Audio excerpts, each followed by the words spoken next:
मोक्षमार्गस्य नेतारं भेत्तारं कर्मभूभृतां ज्ञातारं विश्वतत्त्वानां वन्दे तद्गुरुलब्धे।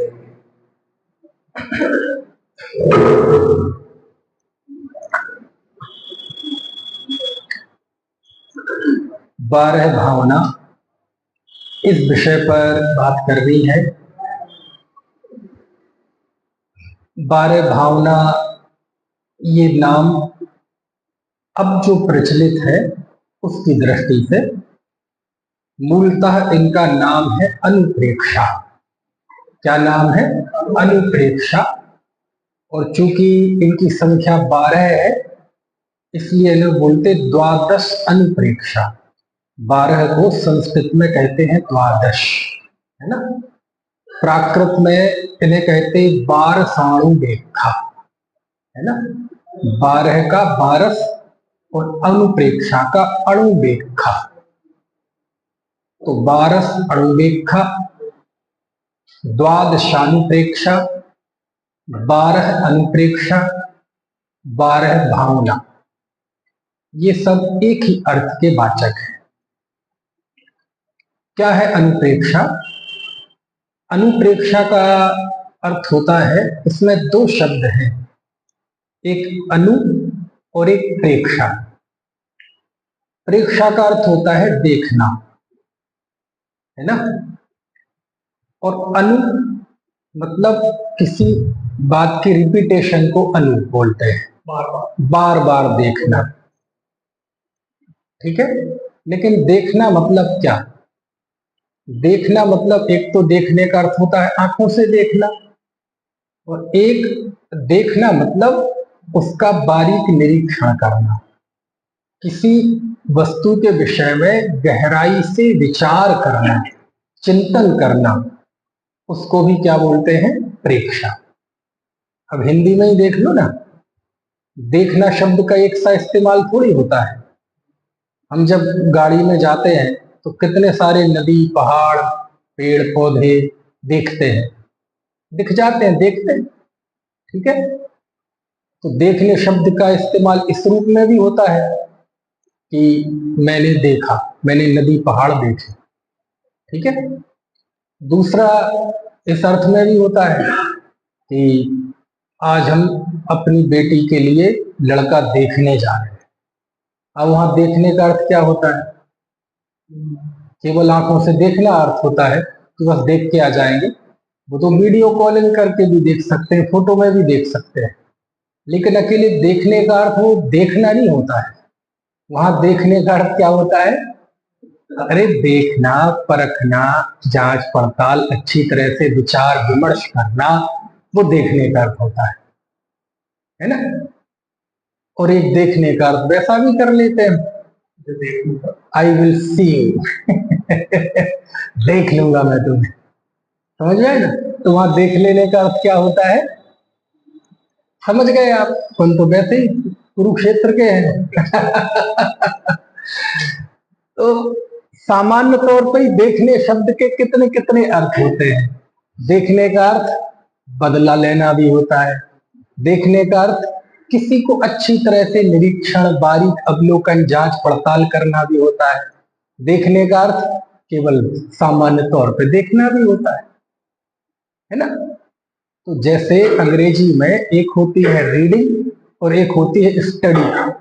रीडिंग मतलब केवल बांच लेना, पढ़ना, और स्टडी मतलब पढ़ना ही नहीं, उसका अध्ययन करना, अच्छी तरह से उसके गुण दोषों का विचार करना, आगे पीछे देखना, इतिहास देखना उस विषय का, वो सारा रिसर्च करना। तो ऐसे ही प्रेक्षा का अर्थ देखना भी होता है केवल। यही कारण है कि जो नाटक मंच, जो नाट्यगृह होते हैं ना, उन्हें बोलते प्रेक्षागृह। क्यों? क्योंकि वहां हम लोग जाकर नाटक देखते हैं। तो देखने वाले को बोलते हैं प्रेक्षक, और देखने को बोलते हैं प्रेक्षा, और जहां ये काम होता है उसको बोलते हैं प्रेक्षागृह, है ना। तो जैसे नाट्य गृह में जाकर हम नाटक देखते हैं, सरल और थोड़ा आसान कर दें तो तमाशा देखते हैं, और यदि गांव की भाषा में चले जाएं और गांव में जो चलती थी नौटंकी, बोलते थे ना, नौटंकी देखने जा रहे, तमाशा देखने जा रहे, और भी गांव में शब्द चलता है खेला देखने जा रहे हैं, खेला देख के आए। तो ऐसे ही संसार के खेले को देखना, संसार की नौटंकी को देखना, संसार के नाटक को देखना, समझ में आए ना। तो संसार का जो स्वरूप है उसका बारीक निरीक्षण करना, ठीक है, इसको बोलते हैं प्रेक्षा। इसको क्या बोलते हैं? प्रेक्षा। यानी संसार के विषय में गंभीरता से विचार करना, उसका नाम क्या है? प्रेक्षा, जिसे कहते चिंतन करना। ठीक है, चिंता करना नहीं, क्या करना? चिंतन करना। क्या फर्क है चिंता और चिंतन में? चिंता व्यक्ति को जलाती है और चिंतन हमें शांति देता है। चिंता व्यक्ति को निराश कर देती है, लेकिन चिंतन हमें आशा से, उम्मीदों से भर देता है। समझ में आए ना। चिंता में व्यक्ति कुढ़ता है और चिंतन में प्रसन्न होता है। समझ गए ना। इसलिए ये 12 चिंताएं नहीं है, ये क्या है? चिंतन है। किसके विषय में चिंतन? ये संसार के विषय में और अपनी आत्मा के विषय में 12 प्रकार से चिंतन करना, बार बार चिंतन करना, इसको बोलते हैं अनुप्रेक्षा। क्या बोलते हैं इसे? अनुप्रेक्षा। और चूंकि ये 12 बिंदुओं पर होती है, कितने बिंदुओं पर? 12 बिंदुओं पर होती है, 12 पॉइंट्स। जैसे हम KYC के पॉइंट्स होते हैं ना, कि इन इन बिंदु पे आपको जानकारी देनी है, नाम, पिता का नाम, माता का नाम, पत्राचार का पता, correspondent address, permanent address, email ID, Aadhaar card number, ये कुछ बिंदु निर्धारित होते हैं ना, कुछ पॉइंट्स निर्धारित होते हैं। तो ऐसे ही धर्मात्माओं का चिंतन इन 12 बिंदुओं पर आधारित होता है ना। इसलिए इनको क्या बोलते हैं? 12 अनुप्रेक्षा। ठीक है, ये 12 अनुप्रेक्षा, इस पर भी पहली बार यदि किसी ने कलम चलाई तो कलिकाल सर्वज्ञ आचार्य कुंद कुंडदेव ने इस युग में चलाई। आज से 2000 साल पहले आचार्य कुंद कुंड भगवान ने बार साणु बेखा एक ग्रंथ लिखा। क्या नाम है? वार साणु बेखा। इसका अर्थ अभी बताया था दूसरे परिप्रेक्ष्य में। 12 को ही बोलते हैं 12, और अनुप्रेक्षा को कहते हैं प्राकृत में अणुबेखा। तो इसलिए इस ग्रंथ का नाम क्या है? वार साणु बेखा, है ना। बहुत अच्छा है, संक्षिप्त है। उसके बाद प्राचीन, वैसे 12 भावनाएं तो बहुत है, प्रथमान योग में जाएंगे तो इतनी 12 भावनाएं मिलेंगी आपको, क्योंकि ये वैराग्य भावनाएं हैं। मुनिराज इन भावनाओं को भाते ही है, तीर्थंकर जैसे महापुरुष भी इन 12 भावनाओं को भाते हैं।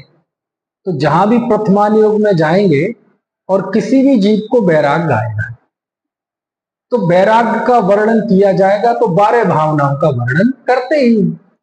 तो प्रथमान योग में हजारों 12 भावनाएं हैं।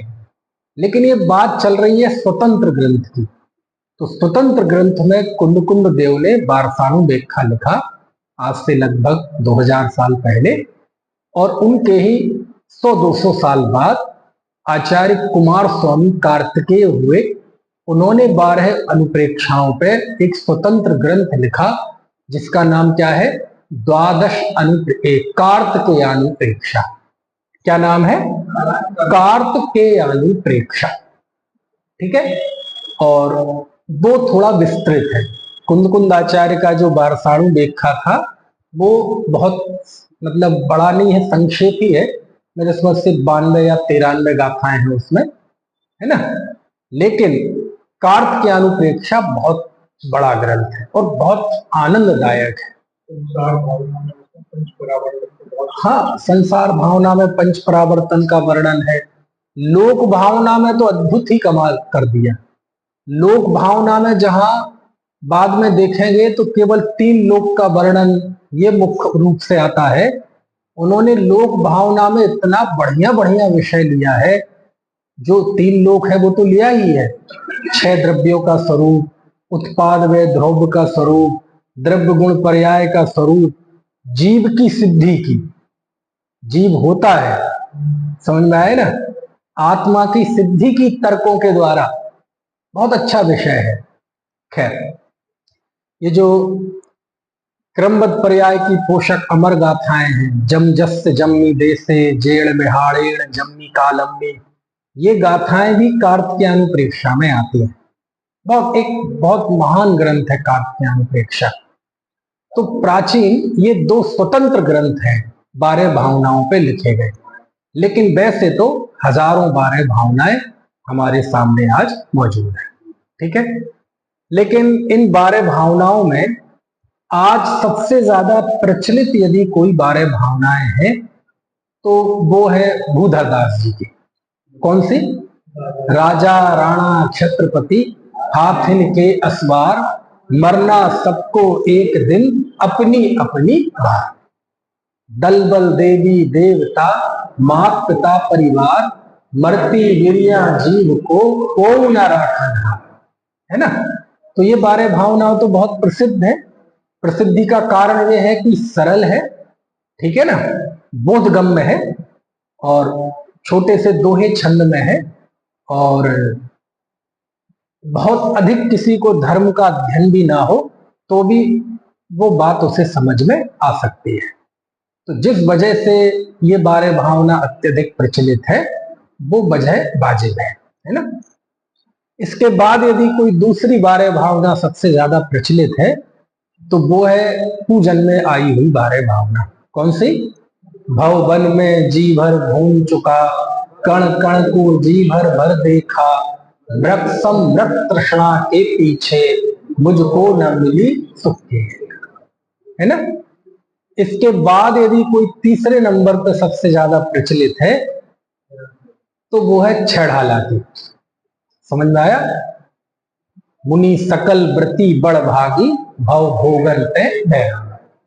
इसके बाद चौथा नंबर किसे दिया जाए ये बड़ा कठिन काम है ना। बहुधा लोगों को तो ये 3 का ही नहीं पता होगा कि ये अधिक से अधिक राजा राणा। समझ में आए ना। पूजन करने वाले भी 90% से ज्यादा लोगों को ये पता नहीं होगा कि वो केवल रवि किरणों वाली पूजन के जयमाला में ये 12 भावनाएं हैं। समझ में आया?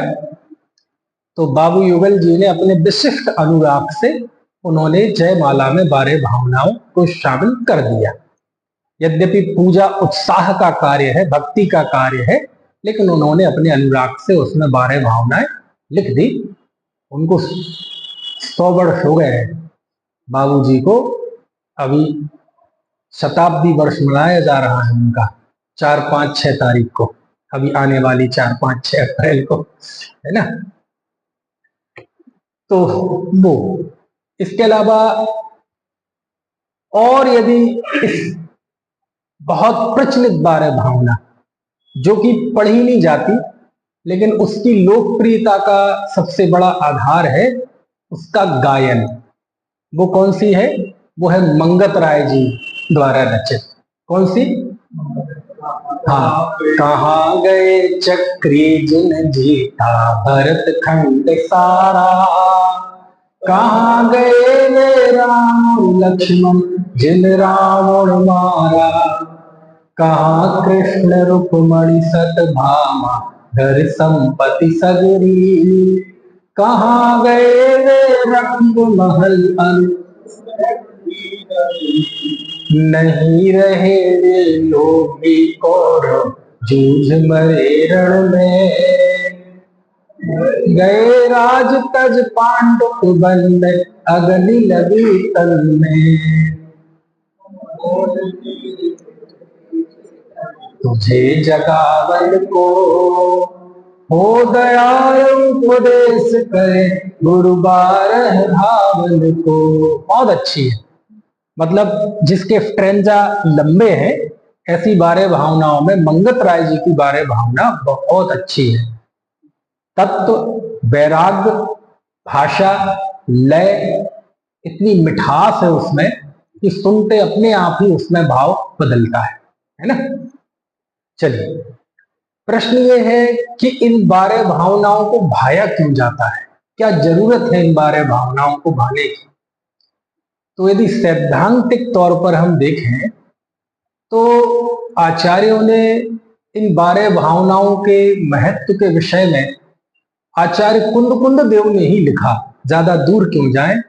बारसाणु व्याख्या की 90वीं गाथा में उन्होंने लिखा कि ज्यादा विस्तार करने से क्या फायदा। जैसे जब कोई बात हम मुद्दे की कहते हैं तो कहते ना, अब ज्यादा हम क्या कहें, फिर मुद्दे की बात पे आ जाते हैं। ऐसे ही आचार्य लिखते हैं कि अधिक प्रलाप करने से, अधिक विस्तार करने से क्या फायदा। बस आप इतना समझ लो कि भूतकाल में जितने भी जीव सिद्ध हुए हैं, हो रहे हैं, और भविष्य काल में जितने भी मोक्ष जाएंगे, वह सब बारह भावनाओं की महिमा है, ऐसा लिखते हैं। समझ में आया ना, क्या किसकी महिमा है, बारह भावनाओं की महिमा है ना। इसी तरह हम तत्वार सूत्र में आते हैं अमृत कुंद देव के बाद, तो वो 9वें अध्याय के दूसरे सूत्र में लिखते हैं, सगुप्ति समिति धर्म अनुप्रेक्षा परिचय जय चारित्र।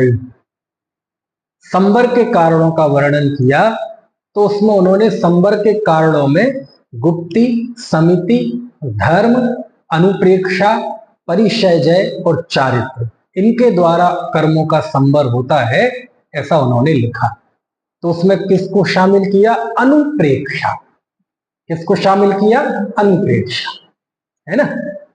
तो जिसके लिए कुंद देव कह रहे हैं कि भूतकाल में जितने मोक्ष गए और जाएंगे वो सब बारह भावनाओं के कारण जाएंगे, उन बारह भावनाओं को सैद्धांतिक रूप में शामिल करते हुए उन्हें संबर के कारणों में लिखा। समझ में आया। जब हम कार्तिकेय स्वामी के चरणों में जाते हैं तो कार्तिकेय स्वामी अद्भुत वो लिखते हैं, भव्य जन आनंद जनलियो। वाह, ये जो 12 भावनाएं हैं, 12 अनुप्रेक्षाएं हैं, ये भव्य जीवों की आनंद की जननी है। क्या लिखा है, भव्य जीवों के आनंद की जननी। समझ में आया। इसमें दो बातें बहुत महत्वपूर्ण हैं। पहली कौन सी, कि ये आनंद की जननी है, आनंद की मां है। यानी ये 12 भावनाएं, इससे आनंद आता है, इससे प्रसन्नता आती है, इसमें चित्त में प्रसन्नता आती है। ये दुख की जननी नहीं है, ये फ्रस्ट्रेशन की, विषाद की जननी नहीं है, ये शिकायत की जननी नहीं है, ये क्लेश की जननी नहीं है, ये उदासीनता की जननी नहीं है। समझ में आया। ये खीज की जननी नहीं है। क्यों, धर्म से क्या उत्पन्न होता है, सुख उत्पन्न होता है, आनंद उत्पन्न होता है। समझ में आया। जो व्यक्ति धर्म करते हुए यदि उसका दुख बढ़ रहा है, उसकी चिड़चिड़ाहट बढ़ रही है, वह और ज्यादा फ्रस्ट्रेट होता जा रहा है, धर्म करते करते यदि उसके अंदर असहिष्णुता आती है, शिकायतें आती हैं, ये छोटा मैं बड़ा ऐसी भावना आती है, तो माफ करना, वो कोई भी हो सकता है, वह जीव धर्मात्मा नहीं हो सकता। और वो धर्म के नाम पे जो पी रहा है, वो या तो गलत चीज पी रहा है या फिर पीने वाला गलत है। समझ में आया ना।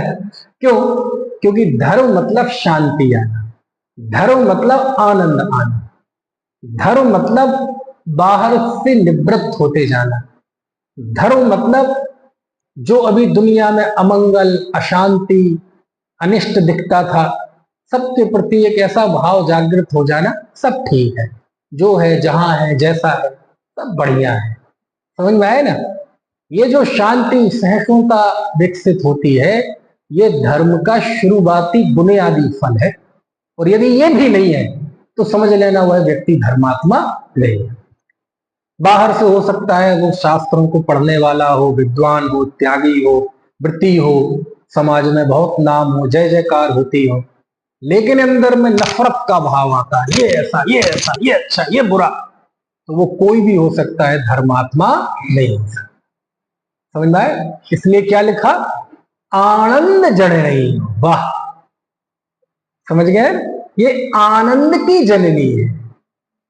इन चिंतत समसुख जागे, जिन ज्वलन पवन ते लागे, सब विधि सन जब ही जिए आत्म जाने, तब ही जिए शिव सुख ठाने। वाह, जैसे आग में हवा लगती है तो आग भड़क जाती है, ऐसे ही इन वैराग्य भावनाओं से समता सुख जागृत हो जाता है। तो जिस जिस आनंद की जननी कार्तिकेय स्वामी ने कहा, वो आनंद कौन सा है? समता का। कौन सा आनंद? साम्य भाव, समता। समझ में आए ना? जहां राग द्वेष ना हो, उसका नाम साम्य भाव। मोह और क्षोभ से रहित आत्मा का परिणाम, उसका नाम है साम्य भाव। और वो ही वास्तव में आनंद है। और उसकी जननी कौन है? ये 12 भाव।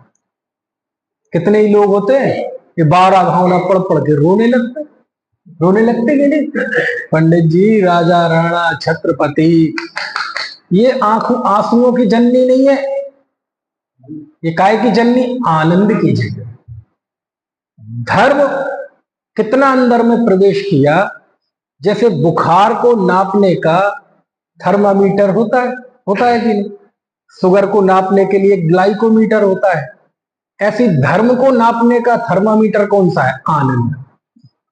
धर्म को नापने का थर्मामीटर कौन सा है? आनंद। कोई बाहर की क्रिया, बोल चाल ये नहीं है, जीवन में आनंद कितना बड़ा। कौन सा आनंद? साम्य भाव का, आत्मिक आनंद। वो आनंद कितना बड़ा, ये थर्मामीटर है। और आनंद घट जाए कहते वो तो पता नहीं धर्म के नाम पे क्या पी रहा है। जो धर्म क्रिया, जो ज्ञान अहंकार पैदा कर दे, वो धर्म नहीं है। जो दीनता का भाव पैदा कर दे, मैं छोटा, अरे दुनिया कहां पहुंच गई, वो धर्मात्मा नहीं।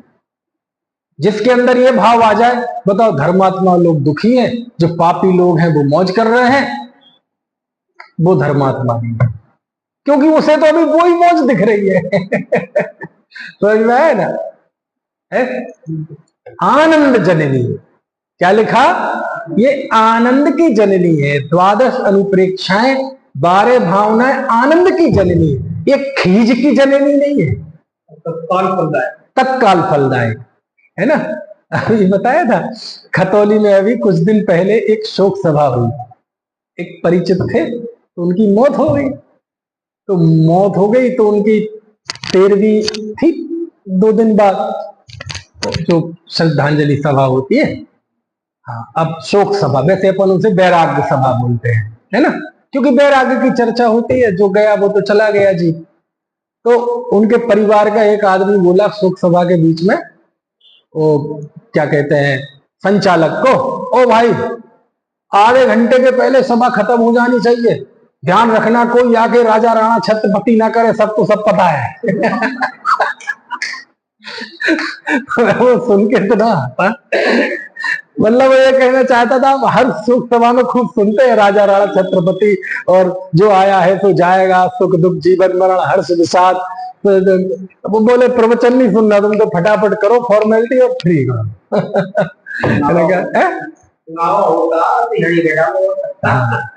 आप कहते, अब उसे वो राजा राणा छत्रपति कैसे खींच पैदा कर रही, समझ में? कहते नहीं, आनंद जननी आनंद की जननी है। और कितने ही लोग होते हैं कि 12 भावना पढ़ेंगे, लेकिन वो कौन से समय पे पढ़ेंगे मालूम? जब कोई धोखा दे दे, जब किसी बात को लेकर दुखी हो तो बढ़ेंगे। मैं ना, मान लीजिए घर में बेटे ने कुछ बदतमीजी कर दी हो, बहू बदतमीजी कर रही हो, या कुछ भी ऐसा परिवार में क्लेश बन गया हो, परेशान हो, कोई हॉस्पिटल ना ले जा रहा हो, कुछ भी हो, तब अरे भैया, दल बल देवी देवता मात पिता परिवार मरती गिरिया जीव को न राखन हार पंडित जी। ये नहीं है बारह भावना, ये नहीं है वैराग्य भावना। समझ में आया ना? क्यों नहीं है वैराग्य भावना? आनंद कहाँ आया? आनंद कहाँ आया? बात तो ये आनंद निकलना चाहिए। अब रेत को कितना उसे ग्राइंडर में हम घुमाएं कि उसमें से तेल निकल जाए, है ही नहीं, है ना? ऐसी संसार को कितना ग्राइंडर में घुमाया जाए कि उसमें से आनंद निकल जाए, है ही नहीं। अब वो संसार में आनंद चाहे, है ना? नहीं नहीं, ये नहीं है, ये नहीं है वैराग्य भाव। क्यों? आनंद तब आता है जब धर्म के वचन पढ़ते हुए, धर्म की बात का चिंतन करते हुए आपके पर्सनल इमोशंस हावी नहीं होने चाहिए, है ना? यदि हम पढ़ते हैं दल बल देवी देवता मात पिता परिवार, ये पढ़कर आपको अपने बच्चे बीवी नाती पोते याद आ रहे हैं, इसका मतलब अभी बारह भावनाओं का चिंतन नहीं चल रहा है। क्यों? उसमें जो बताया है वो आपके बच्चों के लिए नहीं बताया है, उसमें संसार के सभी बच्चों का बताया है, स्वरूप बताया है। कुछ बात समझ आ रही? कि बारह भावनाएं मतलब संसार की 12 सच्चाइयां, 12 भावनाएं मतलब 12 truth, 12 truth of nature, 12 actuality of nature. संसार के वो 12 सत्य, संसार की वो 12 हकीकत, संसार की वो 12 सच्चाइयां जो कभी भी भूलने लायक नहीं है। कुछ बात समझ में आ रही ना? स्वरूप है, और स्वरूप के चिंतन से आनंद आता है, स्वरूप के चिंतन से कोई शिकायतें नहीं। समझ में आया ना? मान लीजिए ये क्या नाम बेटे, निर्वेद, मान लीजिए अभी जय जिनेन्द्र करे हमसे, और कभी ऐसा कोई मौका आ जाए कि ये मुंह जय जिनेन्द्र भी ना करे और गाली देने लगे, तो मैं क्या करूंगा? ऐसा करेगा नहीं, मुझे पता है, विश्वास है ना? लेकिन इससे ज्यादा इस बात का विश्वास है कि उदय बदलते देर हो जाए ना। मान लीजिए ऐसा हो जाए तो मैं क्या चिंतन करूं? अरे भैया, दल बल देवी देवता, और मुझे इसे देख देख कर, तो ये 12 भावना है? नहीं, ये 12 भावना नहीं। क्यों? 12 भावनाओं में स्वरूप का चिंतन होना चाहिए कि भैया ऐसा ही होता है। बात निर्वेक की थोड़ी है, बात संवेक की भी है, बात आर्जव की भी है, बात देवू की भी है। बेटे आपका क्या नाम? यश की भी है, किसी की, ये तो सबके लिए ही है ना। और हर आदमी ये कहता है कि साहब दुनिया तो ऐसे ही है जी। अरे दुनिया, आप भी तो दुनिया के लिए ऐसे ही हो, नहीं समझे आप? बोले किसी को किसी की खबर नहीं है, आपको भी तो किसी की खबर नहीं है है ना? आप देखो, किसी की मौत हुई, मौत होने के बाद शमशान घाट में हम संस्कार करने के लिए ले जाते हैं, किसी को कोई फर्क नहीं पड़ता। परिवार के लोग हैं, उनको दुख है, जो भी है, जितनी देर भी है। वहीं चिता की तैयारी होती रहती है, वहीं पीछे बैठे हुए कुर्सी पे बैठे लोग आपस में मजाक भी कर लेते हैं। व्हाट्सएप वाला व्हाट्सएप चेक कर लेता है, चिता जल रही है। उस समय शेयर बाजार वाला शेयर के भाव देख लेता है, देख लेता है कि नहीं? क्रिकेट वाला स्कोर देख लेता है, और कोई किसी का व्यापार चल रहा होगा तो वो मैसेज देख लेता है कि नहीं?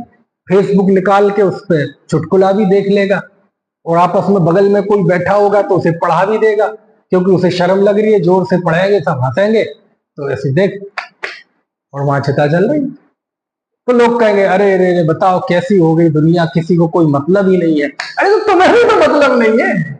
जो बात उस पर लागू होती है दूसरे प्रसंग में, वो बात हम पे भी लागू होती है। तो किसकी गलती? किसी की गलती नहीं। क्या स्वरूप है ऐसा? कुछ बात समझ में आ रही कि नहीं? ये स्वरूप है संसार का है। शोक सभा होती है, 500 लोग इकट्ठे हुए, यदि मान लीजिए 2 बजे से लगभग 3 बजे का टाइम है और 3:15 हो जाए तो 3:30 हो जाए तो समझ में आया? छोड़ो, विधान में तो क्यों होता है? ये कोई कंप्लेन की बात नहीं, ये स्वरूप है। आप क्या चाहते हो कि जैसे परिवार के लोग रो रहे हैं, सारा समाज रोने लगे ऐसा, सारा देश रोने लगे ऐसा, चाहते हो क्या? बोले नहीं चाहते। क्यों नहीं चाहते? क्योंकि ऐसा हो नहीं सकता। क्यों नहीं हो सकता? क्योंकि ऐसा सिस्टम ही नहीं। अच्छा, अभी नहीं होता, पहले होता होगा ऐसा? पहले भी नहीं होता था। भविष्य में ऐसा होगा? भविष्य में भी नहीं होगा। अच्छा, यहां नहीं होता होगा, पाकिस्तान में होता होगा, अमेरिका में होता होगा, वहां भी वैसा नहीं होता। आदिनाथ के जमाने में होता होगा, विदेश क्षेत्र में होता होगा। अरे नहीं होता। इसका मतलब ये स्वरूप है, ये कोई कंप्लेन की बात नहीं है, शिकायत की बात नहीं है। आपको रात में पेट में पीड़ा हो रही है, ठीक है, डॉक्टर ने वो कौन सा इंजेक्शन होता है, डायनापायर, कौन सा, डायनापायर, अब उससे ज्यादा तो कुछ है नहीं, सारे उपक्रम कर लिए, आप हॉस्पिटल में भर्ती हैं या घर पे ही हैं, फिर भी आप पीड़ा भोग रहे हैं, दर्द आपको हो रहा है। अब बताओ उस दर्द को कौन बांट सकता है संसार में? समझ में आया ना? सब अब तो अपने आप ही होगा, वो असर होगा किसका, इंजेक्शन का, और आप लेटे रहेंगे, नींद आ जाएगी। समझ में आया ना? अब क्या करें? अब लोग अपने बच्चे नाते सब जाके सो गए अपने अपने कमरों में, अब इससे ज्यादा क्या बताओ जी, हम तड़फ रहे हैं। तो क्या करें, सब आके तुम्हें घेर के तुम्हें तड़फ वो भी तड़फे, वो भी वो करें, क्या कहते हैं, या खुदा हम ना हुए, या खुदा क्या बोलते हैं उसमें, हाँ है, वो भी हुसैन हुसैन करने बैठ जाए क्या? अरे ये स्वरूप है, इसमें क्या करोगे आप? कोई बांट सकता है क्या? अब देखो, यदि उसके घर वाले सब उसे घेरे बैठे रहे, ठीक है, तो उसे अच्छा लगता, और घेरे ना बैठे रहे तो उसे शिकायत होता है, भैया शास्त्रों में सही लिखी है नहीं लिखी सही, शास्त्र में जो लिखा है सही है, लेकिन तुम्हारे लिए नहीं है। क्यों नहीं है? शास्त्र की बात को अपने इमोशंस में मिला के उस अमृत को जहर बना है। शास्त्र जो कह रहा है वो किसी व्यक्ति की बात नहीं करता, वो तो सिस्टम बता देता है कि संसार का ऐसा ही स्वरूप है। शास्त्रों को शस्त्र बना, हाँ, उसने शास्त्रों को शस्त्र बना दिया। ये जो बड़े दादा की एक उपन्यास है जिसका नाम है विदाई की बेला। क्या नाम है? विदाई की बेला। बहुत अच्छी है बड़े दादा की उपन्यास, बेटे पढ़ा करो। सत्य की खोज छोटे दादा की, फिर विदाई की बेला बड़े दादा की, एक और है इन भावों का फल क्या होगा, एक संस्कार, ये मैंने तुम्हारी उम्र में ही पढ़ी थी, बहुत अच्छी लगी थी। ठीक कर चुके हैं? हाँ। तो विदाई की बेला में एक व्यक्ति रहता है, बुजुर्ग है, तो वो बीमार पड़े हैं, तो बीमार पड़े हैं तो वो पानी लेने के लिए उठे, पानी थोड़ा दूर रखा था, प्यास लगी थी तो उसके लिए उठे, तो उठते हुए थोड़ा गिरते हुए बच गए। गिरने वाले थे कि वहां से उनके एक मित्र थे, वो जाते थे घूमने के लिए, तो वो नहीं आए तो वो इनको देखने आ गए, समझ लो साधर्मी थे, तो वो आए और उन्होंने एकदम पकड़ लिया। बोले अरे तुम क्या कर रहे हो, जब तुम उठ नहीं पा रहे, हिम्मत नहीं, तो क्यों उठ के जा रहे हो? बोले पानी पीना है। तो लिटाया, क्या बात, क्या कलयुग चल रहा है, क्या घर में माहौल है, एक बूढ़ा आदमी, उसे प्यास लगी है, कोई पानी देने वाला नहीं है। अरे नहीं नहीं, ऐसी बात नहीं है, अरे सब यहीं कहीं थे, अब यहाँ थोड़ी बैठे रहेंगे 24 घंटे, मैं आवाज देता तो वो आ जाते, लेकिन मैंने सोचा कि अब मैं ही कर लेता हूं, कोशिश करता हूं। अरे जो भी है, आज तो संडे का दिन है, संडे के दिन तो बेटा भी घर में होता है, वो नहीं दे सकता पानी? अरे नहीं नहीं, वो भी दे देता, ऐसी बात नहीं है, लेकिन संडे का एक दिन उन्हें मिलता है, बाकी तो सुबह नौकरी पे 9 बजे गए तो रात में 8 बजे आ रहे, दुकानदार है तो सुबह गए। अरे भैया ये भी थक जाते हैं, हफ्ते में एक दिन मिलता है, यहाँ बुढ़े के पास कौन बैठा रहेगा। मैं आवाज देता तो आ जाते, रेस्ट कर रहे होंगे जो भी होगा, इसलिए मैंने कहा अरे जो भी है चलो, बहुओं की तो ये ड्यूटी है ना, पुत्र वधू में ये कहाँ है, इस दिन दिखाने के लिए शादी करके लाए थे बेटे की बारात, आज मेरे यहाँ है तो अरे भैया लड़कों को तो हफ्ते में एक दिन छुट्टी मिल भी जाती है, लेकिन ये बेचारी बहू है, इनको तो हफ्ते में एक दिन भी छुट्टी नहीं मिलती। सुबह 5 बजे उठती हैं, सारा किचन झाड़ू पोछा, बच्चों की स्कूल की जाने की तैयारी करना, उन्हें टिफिन बनाना, फिर घर भर का भोजन बनाना, फिर कराना, फिर कपड़े, फिर अरे सुबह से लेके रात 10-11 बजे तक बहनों की तरह लगी रहती है। समझ में आए ना। अभी सब काम से थोड़ी फ्री हुई है, दोपहर संडे का दिन है, थोड़ा रेस्ट कर रही होंगी। अजीब आदमी है। उन्होंने कहा अरे जो भी है, अरे नाती पोते बच्चे वो नहीं दे सकते पानी, यार बच्चे बूढ़े के पास बैठे रहेंगे क्या, उन्हें भी आज संडे का खेल रहे होंगे कहीं, नहीं समझे आप। अब बताओ ऐसे आदमी को कौन दुखी करे नहीं समझे, समझ गए। विदाई की बेला का सीन बता रहा हूं मैं आपको।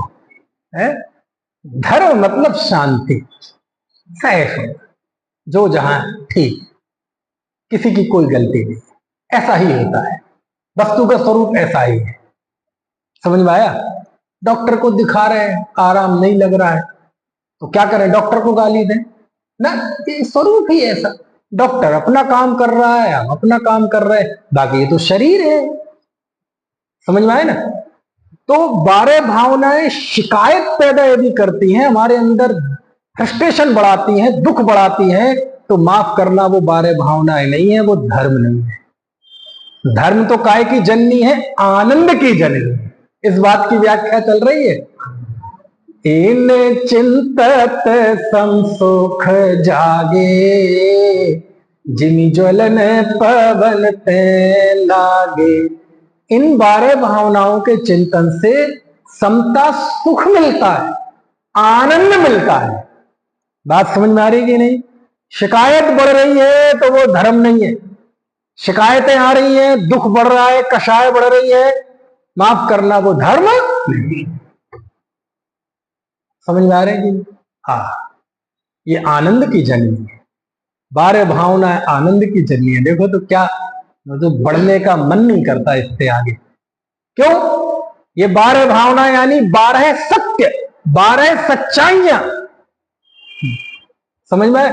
12 सत्य के वो डायमेंशंस जो कभी भी भूलने लायक नहीं है। ये 12 भावनाओं के जितने नजदीक हम रहेंगे, इन 12 अनुप्रेक्षाओं के जितने करीब रहेंगे, उतने जीवन में शांति सुख समता रहेगी, और इनसे जितने दूर होंगे उतना ही क्लेश आएगा। क्यों? क्योंकि ये 12 भावनाएं हमें सत्य को पकड़ने की 12 रस्सियां पकड़ाता है। समझ में आया। संसार अनित्य है, अक्षरण है, ये संसार दुखों का घर है, आत्मा अपने स्वरूप में एकत्व है, शरीर से भिन्न है, ये शरीर अशुचि है, बहिर्मुखी भाव आश्रव है, अंतर्मुखी होना संबर है, अंतर्मुखी बने रहना ये दुखों की निर्जरा है। समझ में आया।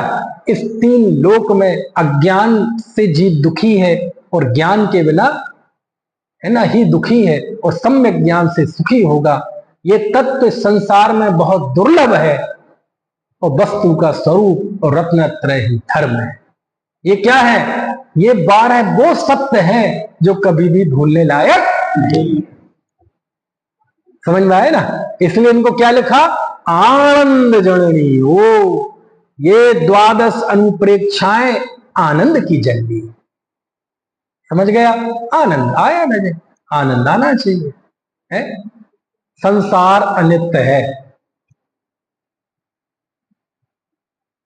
राजा राणा छत्रपति हाथिन के असवार, मरना सबको एक दिन अपनी अपनी बार। अच्छा, ये कोई शिकायत की बात है? इसमें क्या शिकायत करना? ये तो स्वरूप है। समझ में आया? गर्मी के दिन में गर्मी पड़ती है, कोई कंप्लेन की चीज है नहीं। बारिश के दिनों में बारिश हो, कोई कंप्लेन की चीज है नहीं। ठंड के दिनों में ठंड पड़े, कोई कंप्लेन नहीं। सूरज पूरब से निकलता है, पश्चिम में डूबता है, ये कोई शिकायत की बात है? कोई शिकायत की बात नहीं। समझ में आया?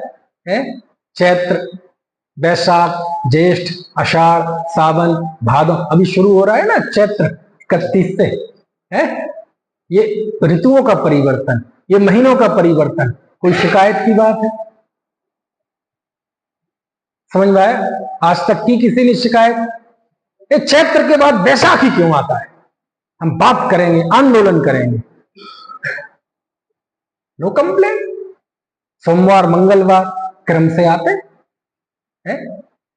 हम मां के गर्भ से पैदा होते हैं, है ना, कुछ दिन जमीन लौटते हैं, है ना, धीरे धीरे चलना सीखते हैं। ऐसा ही क्यों होता है? ये कोई कंप्लेन की बात है? कोई कंप्लेन नहीं, ऐसा ही स्वरूप है। समझ में आया ना? अज्ञानता तो हमारे अंदर है कि जब हम उस छोटे बच्चे को खिलाते हैं, उसको लाड़ करते हैं, तो कभी कभी हम भावुकता में इतने अप्राकृतिक हो जाते हैं और मालूम क्या कहते हैं? हैं? कब बड़ा होएगा, कब बड़ा होएगा। समझ में आया? तो जल्दी बड़ा क्यों नहीं हो जाता? वो तो बढ़ रहा है, एक सिस्टम के अनुसार बढ़ रहा है, कुदरती तौर पर बढ़ रहा है, लेकिन इसका लाड़ बोलता है कि ये कब बड़ा होगा। क्या चाहते हो? 1 साल में 5 साल का हो जाए, तथास्तु, चलो ऐसा ही होगा।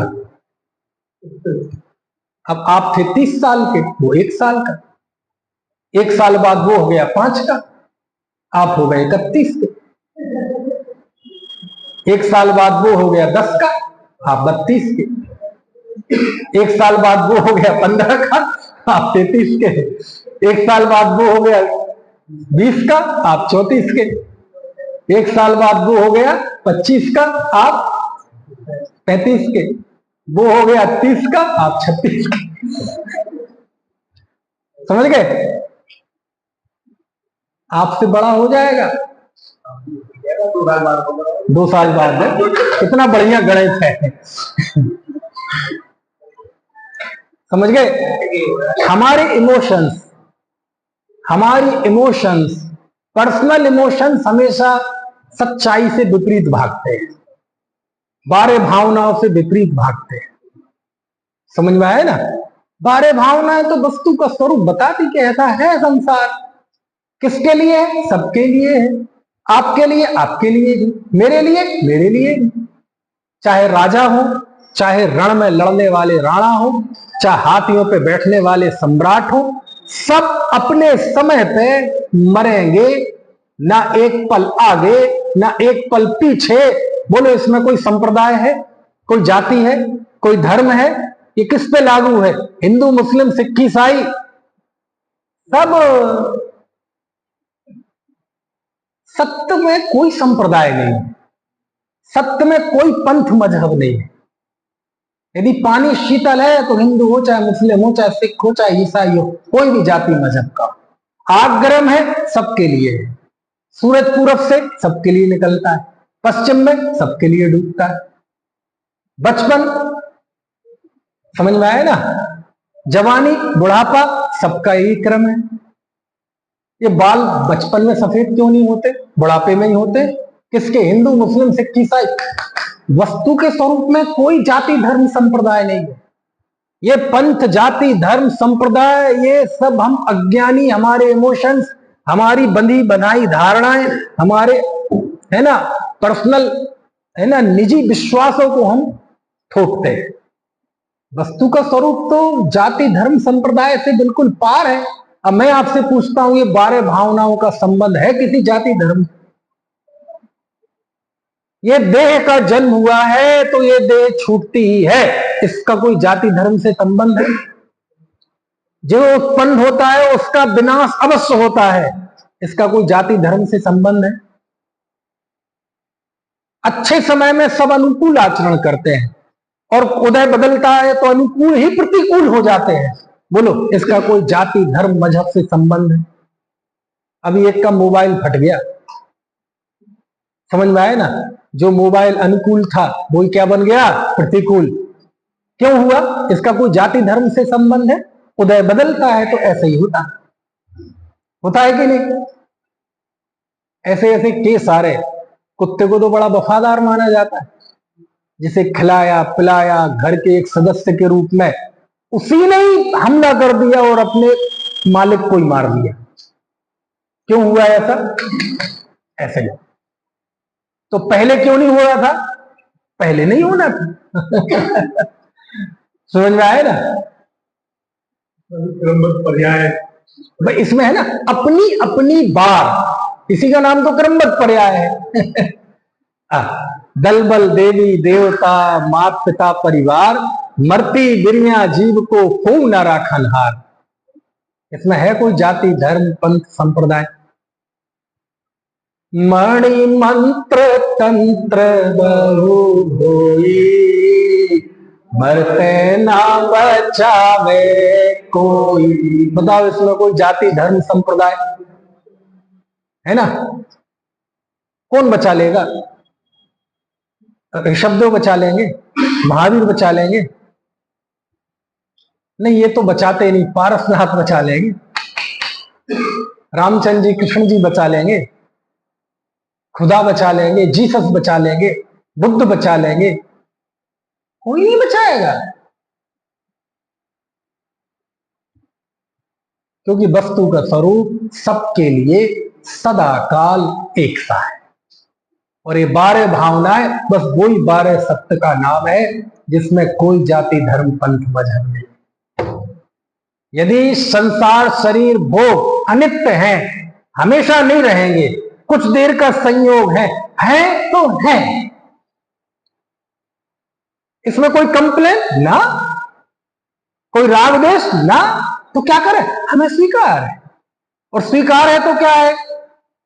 तो बहुत अच्छी बात लिखी कि 12 भावनाओं के चिंतन से, यदि हम 12 भावनाओं का चिंतन करते हैं तो हम संकट के समय पे हम टूटते नहीं हैं, और सफलता के समय पे हम फूलते नहीं। क्या कहा? संकट के समय पे हम टूटते नहीं हैं, और सफल हो जाएं, कामयाब हो जाएं तो हम फूलते नहीं। क्यों? क्योंकि हमें वस्तु का स्वरूप पता है। वस्तु का स्वरूप ये पता है कि आज ये जो प्रशंसा कर रहा है ना, कसीदे कस रहा है, कल को यदि उदय बदलेगा तो यही गालियां देगा। हमें लगेगा ये व्यक्ति बदल गया, व्यक्ति नहीं बदला, हमारा उदय बदल गया। हमें इस बात का पता है, इसलिए वो प्रशंसा करेगा तो भी कोई बात नहीं, और निंदा करेगा तो भी कोई बात नहीं। क्यों? मेरे साथ ही थोड़ी ऐसा है, सबके साथ ही ऐसा है। भगवान ऋषभदेव के भी पाप का उदय आया था तो रोज निकलते थे और 6 महीने आहार नहीं मिला। बोलो, जिनके गर्भ में आने के 6 महीने पहले रत्नों की वर्षा शुरू हो गई थी, कोई 2 रोटी देने वाला नहीं था। देने वाले थे लेकिन विधि नहीं पता थी। समझ में आए ना? पार्श्वनाथ तीर्थंकर तो उपसर्ग हुआ। तो हमें वस्तु का स्वरूप पता है, इसलिए हमें कोई खेद खिन्नता की बात नहीं है। आनंद की जन्नी। समझ गया? इसका आनंद आनंद है। 12 भावना मतलब आनंद की भावना। चिंतन, वो चिंतन विकसित होना जो सत्यनिष्ठ हो, वो चिंतन विकसित होना जो वस्तु के स्वरूप के आधार पर हो। अभी तक हमारा जितना चिंतन है वो अपने इमोशंस हैं, और इमोशंस दुख देते हैं, और वस्तु का सही स्वरूप ये आनंद देता है। कुछ बात समझ आ रही है? इसका नाम है आनंद जननी, है ना? तो अभी कौन से शब्द का अर्थ कर रहे थे हम? कि कार्तिकेय स्वामी ने कहा कि ये 12 भावनाएं भव्य जीवों के लिए आनंद की जननी है। तो आनंद की जननी है, इस बात की व्याख्या कर रहे थे। यानी ये 12 भावनाएं कोई कंप्लेन की चीज नहीं, प्रसन्नता, खुश, आनंद। और यदि दुख बढ़ रहा है, इसका मतलब वो धर्मात्मा नहीं। धर्मात्मा दिखना और बात है, धर्मात्मा होना और बात है। है ना। चलो, तो अब तो समय हो गया है, इसकी चर्चा और आगे करेंगे, कल करेंगे, ठीक है। बेटा समझ में तो आ रहा है आपको कि नहीं है? बताओ अच्छा, थोड़ा आज क्या समझा अपन ने? ये 12 अनुभावनाएं का क्या महत्व है, इससे क्या होता है, कौन बताएगा? इन 12 भावनाओं से क्या होता है? ये किसकी जननी है? आनंद की जननी, दुख की जननी तो नहीं है। और कोई यदि मुंह से 12 भावना पढ़े और दुख पैदा हो तो वो क्या है? वो तो कषाय का परिणाम है। समझ में आया? अच्छा, ये 12 भावनाएं हैं क्या? इसका किसी जाति धर्म संप्रदाय से वो है संबंध? नहीं। क्यों नहीं है? संसार अनित्य है सबके लिए। समझ में आया ना? सबके लिए ये अनित्य होने से अशरण है, सबके लिए। इसमें कौन सा जाति धर्म मजहब? समझ में आया? जहर कब बन जाती हैं 12 भावनाएं? जहर कब बन जाती हैं? एक तो 12 भावनाएं जहर होती नहीं, लेकिन जब अज्ञानी इन चीजों को ठीक से नहीं समझ पाता और उन 12 भावनाओं में अपने इमोशंस मिला देता है, कषाय मिला देता है, तो ये 12 भावनाएं फिर आनंद की जननी नहीं है। समझ में आया? कितना बढ़िया चल रहा था अभी, वही चला रखा था ना, विस्मय होता रे। हाँ, बहुत अच्छा। चलो, तो इसके आगे कल पढ़ेंगे। हाँ, आने लायक रहेगा माहौल तो रख लेगा, कोई दिक्कत कलर परसों रहेगा। नहीं, कल तो